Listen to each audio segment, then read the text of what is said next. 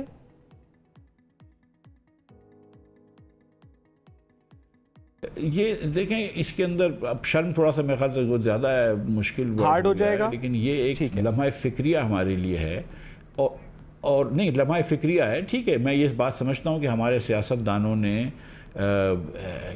ہمارے ملک کے لیے وہ کام نہیں کیے عوام کے لیے جو کرنے چاہیے تھے، اور وہ زیادہ تر اپنے مسائل میں الجھے رہتے ہیں۔ آج بھی آپ بیان پڑھیں کسی بھی پارٹی کا، لیڈران کا، تو ان کے اپنے مسائل کے بارے میں بیانات ہوتے ہیں، کون کدھر آ رہا ہے، کون جیل میں ہے، کون یہ ہے، کون وہ ہے، سسٹم کو کیا ہوا وغیرہ، ان کے لوگوں کے مسائل کے بارے میں بات نہیں ہوتی ہے۔ کتنے سیاستدانوں نے آ کے کہا ہے کہ 40% بچہ اسٹنٹڈ ہے، کتنے سیاستدانوں نے آ کے کہا ہے کہ 2 میں سے 3 میں سے ایک بچہ جو ہے وہ اسکول میں نہیں ہے. وہ چیزیں ان کے لیے اہمیت نہیں رکھتی جو کہ اتنی اپنی جو سیاست ان کے لیے اہمیت رکھتی ہے. یہ بات درست ہے, لیکن ساتھ ساتھ یہ بھی دیکھیں کہ ہمارے سیاستدانوں کو کبھی پورا روم ملا بھی نہیں ہے کام کرنے کا, کیونکہ ہمارے جوڈیشری اور عسکری قوتیں دونوں جو ادارے ہیں وہ بہت زیادہ ان کا سیاست میں انگریس ہے اور انٹرفیرنس ہے. تو سیاستدان کو ہمیشہ اپنے کندھے کے پیچھے دیکھنا پڑتا ہے کہ یار فوج کیا سوچ رہی ہے, عدالت کیا سوچ رہی ہے. تو وہ بھی ایک سیاستدان کو روم بھی ہم نے کم دیا ہے. تو اگر لمحہ فکریہ صرف سیاستدانوں کے لیے نہیں ہے, میرے خیال سے تمام اداروں کے لیے بھی ہے. بالکل. اچھا مفتاح صاحب, ایک چیز اور یہ بھی آپ سے پوچھنا چاہوں گی, اس وقت جو نگراں حکومت سٹیپس لے رہی ہے اس حوالے سے کیا کہیں گے؟ جس طرح سے اسمگلنگ کو روکا جا رہا ہے, جس طرح سے ہم نے دیکھا کہ اب تو گولڈ کا بھی کریک ڈاؤن شروع کر دیا اور اس سے پہلے بجلی کا, تو یہ سٹیپس آپ ان کو کس طرح دیکھ رہے ہیں؟ دیکھیں, تیل ایران سے جو آتا ہے اسمگل ہو کے, ڈیزل, اگر وہ روک دیں تو بہت اچھی بات ہے, اور اس سے جو ہے وہ ہمارا حوالہ ہنڈی کی ڈیمانڈ کم ہو جائے گی. یہ جو اس کے اندر ہماری جو ڈیمانڈ ہے وہ انٹر بینک میں شفٹ ہو جائے گی. اس کو میں بہت پازیٹیولی دیکھتا ہوں. اگر افغان ٹرانزٹ ریٹ سے کے اندر اسمگلنگ ہو رہی ہے, افغانستان سے ایلیگلی گڈز آ رہے ہیں, اس کو روک دیں تو اس سے بھی ہمارے ڈالرز کی بھی ڈیمانڈ کم ہو جائے گی, اور وہ بھی اچھا اسٹیپ ہے. جو گولڈ کی مارکیٹ کے اوپر ریڈ کرنا یا حوالہ ہنڈی بند کرنا, اس کو فردر بیک گراؤنڈ بھیجنا, وہ ٹیمپرری حکومت کو فائدہ ہوتا ہے, لیکن لانگ ٹرم جو ہے وہ چیزیں واپس آ جاتی ہیں. Market always wins. نہیں, اس وقت جو سٹیپس لیے جا رہے ہیں اس سے ڈالر آپ کو لگتا ہے واپس جائے گا پھر اوپر؟ دیکھیں, اگر ایران کی اسمگلنگ رک جاتی ہے تو پھر نہیں جائے گا. اگر ایران کی اسمگلنگ نہیں رکتی ہے, اور اگر مطلب افغانستان سے اسمگلنگ نہیں رکتی ہے, اور تو ایونچولی جو ہے نا وہ ڈالر کے اوپر, روپے کے اوپر پریشر آ جائے گا. لیکن اگر آپ نے یہ اسمگلنگ روک دیتے ہیں تو پھر فائدہ ہوگا. میرا مقصد کہنے کا یہ ہے کہ آپ ایکچولی اسٹیپس لیں اور اسمگلنگ رکوائیں, نہ کہ آپ ادھر کرنسی ٹریڈرز کے اوپر ریٹ کریں. ٹھیک ہے. ویسے ڈالر کا آپ کی نظر میں اس وقت, یعنی اگر ہم تمام سٹیٹس دیکھیں, ایکچوئل پرائس ہے کیا آپ بھی سمجھتے ہیں وہی 250-260 ہے, لیکن ذرا تجاوز کی ہوئی ہے اس سے آرٹیفیشلی؟ میں نے اکنامکس میں پی ایچ ڈی کری ہوئی, اور میں یہ بات سمجھتا ہوں کہ مجھے نہیں پتا کہ ڈالر کا ریٹ کیا ہے. ڈالر کا ریٹ جو ہے وہ مارکیٹ کی سپلائی اور ڈیمانڈ سے جو ریٹ بنتا ہے وہی بنتا ہے. اس میں بہت سارے عوامل شامل ہوتے ہیں. اس میں پاکستان کا ڈیفالٹ رسک بھی شامل ہوتا ہے, اس کے اندر پاکستان کے اندر انفلیشن شامل ہوتا ہے, اس کے اندر بہت سارے عوامل شامل ہوتے ہیں. بیچ میں بڑی ہورڈنگ بن گئی تھی, ایک ایکسپیکٹیشن ہو گئی تھی کہ روپیہ ٹوٹ جائے گا, روپیہ ٹوٹ جائے گا, تو سارے لوگ جو تھے وہ روپیہ بیچ رہے تھے اور ڈالر خرید رہے تھے. اب حکومت نے جو اقدام اٹھائے اس سے وہ ایکسپیکٹیشن ٹوٹی ہے. آج آپ کو یہ نہیں لگ رہا کہ کل روپیہ گر جائے گا, تو پھر آج آپ روپیہ نہیں بیچیں گے. So that's a very positive thing کہ وہ ایکسپیکٹیشن توڑ دی ہے, لیکن there is no substitute for real hard work. اچھا مفتاح صاحب, اب ظاہر عوام آپ سے یہ بھی جاننا ضرور چاہتی ہے کہ اس وقت ظاہر مشکل وقت ہے, ہم دیکھ رہے ہیں غریب عوام کے لیے, تو میں کہوں گی ہر کلاس اس سے متاثر ہو رہی ہے. ملکی معیشت ہمارے سامنے ہے. کب تک آپ کو لگتا ہے کہ معیشت سنبھل سکتی ہے, مہنگائی کم ہو سکتی ہے؟ یہ مشکل وقت کب تک ہوگا؟ آپ کوئی ظاہر آپ مجھے پتہ ڈیڈ لائن تو نہیں دے سکتے, بٹ کچھ منتھس یا کچھ سال آپ کی پریڈکشن کیا کہتی ہے, آپ کا ایکسپیرینس کیا کہتا ہے؟ دیکھیے بہن, مہنگائی اس لیے بڑھ رہی ہے یہاں پہ بہت سارے عوامل ہیں, لیکن ایک جو بڑا جو اس میں فیکٹر ہے وہ یہ ہے کہ حکومت پیسے بہت چھاپ رہی ہے, یا اسٹیٹ بینک پیسے بہت چھاپ رہی ہے بینکوں کو او ایم او کر کے. وہ پیسے اس لیے چھاپ رہی ہے کہ حکومت کا خسارہ بہت زیادہ ہے. اگر آپ نے پرمننٹلی مہنگائی کم کرنی ہے تو حکومت کا خسارہ کم کریں. اس کے لیے یا تو ٹیکس زیادہ جمع کریں, محصولات جمع کریں, یا آپ خرچہ کم کریں. آپ وہ کرنے کے لیے تیار نہیں ہیں. آپ حکومت اپنا خرچہ کم کرنے کے لیے تیار نہیں, تو پیسے چھاپنے پڑ رہے ہیں. پیسے چھاپنے پڑ رہے ہیں تو مہنگائی ہوگی. تو مطلب ٹھیک ہے, آپ دیکھیں اس وقت دنیا میں تیل پھر سے مہنگا ہو گیا, اس کا حکومت کچھ نہیں کر سکتی. وہ واپس $60-70 پہ تیل آ جائے گا, مہنگائی پاکستان میں کم ہو جائے گی. اسی طرح اگر دوسری کموڈٹیز تھوڑی سی سستی ہو جائیں تو اس سے بہتری آئے گی. لیکن اصل میں حکومت جو ہے نا, وہ ہم دنیا کی چیزوں تو کنٹرول نہیں کر سکتے. ہم دنیا کے اندر گندم کی پرائس تو کنٹرول نہیں کر سکتے, تیل کی پرائس کنٹرول نہیں کر سکتے, لیکن اپنا خسارہ تو کم کر سکتے ہیں نا. ہم اپنا تو ٹھیک کر لیں نا, اگر ذرا سا اپنے خرچے کم کر لیں, اپنا ہاؤس ان آرڈر کر لیں, گھر ٹھیک کر لیں, تو پھر ایگزیکٹلی یہ بہت اہم ہوا, یہ بہت اہم پوائنٹ ہے. بس لاسٹلی ایک بات اور, انتخابات, چونکہ بہت سے لوگ یہ رائے رکھتے ہیں کہ انتخابات مسائل کا حل ہے, لیکن جس طرح آپ نے کہا کہ موجودہ سسٹم وہی آڑے آ جاتا ہے. بٹ سٹل پولیٹیکل اسٹیبلٹی سے تھوڑا سا تو فرق آتا ہے, سینٹیمنٹ بہتر ہوتا ہے, مارکیٹ کا امپروو ہوتا ہے. انتخابات کا اناؤنس ہو جانا, انتخابات کا ہو جانا, اس سے تھوڑی سی امیدیں 12 لوگوں کی وابستہ ہوتی ہیں. آپ کی نظر میں ایک تو یہ ہے کہ واقعی ایسا ہے, اور دوسرا ہے کہ آپ کو نظر آ رہے ہیں انتخابات ہوتے ہوئے 3-4 مہینوں میں؟